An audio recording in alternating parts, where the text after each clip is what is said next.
Hello everyone to another Throwback Thursday, and we're building a Hobbit set this week.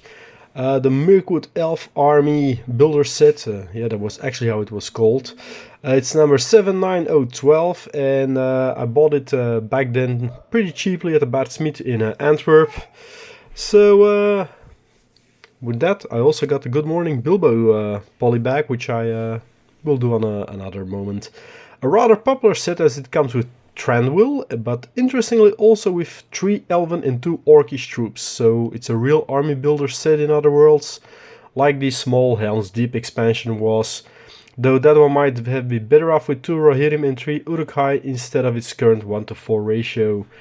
Opening the box, we get an instruction booklet, 2 large polybags and a warg in another small bag with the base plates. The first bag yields a Trandwill, which is a very nicely done model with its crown and all, an Elven warrior and a warg rider.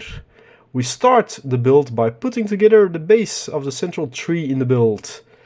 This includes a storage space where the barrel will be put, and the big plate is the base for the treetop and then added to the bark.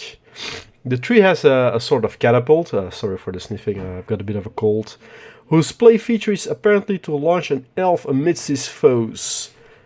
Branches are added to this, one can fall away to allow the use of the personal launcher, and thus completes the central tree of the build around which the fortress is positioned.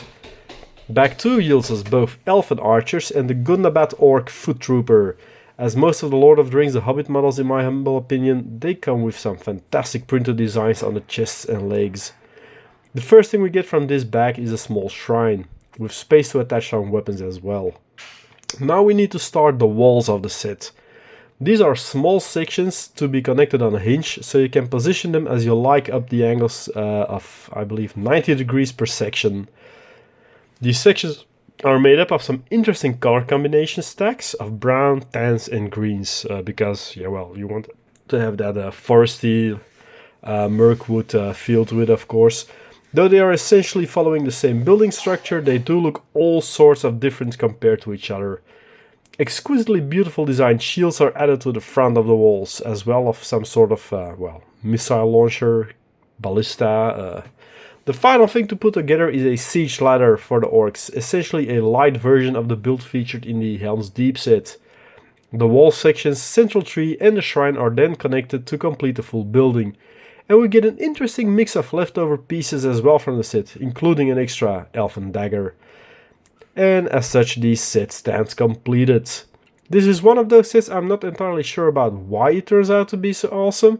It is a rather simple and easy build, yet the finished model for some reason looks excellent when on display. Of course, you get a good selection of minifigures in the set as well, so if you can still find it, not too overly expensive, go grab it. This isn't a miss-buy at all. So, thanks for watching, and I'll see you again next week for another Throwback Thursday. Bye!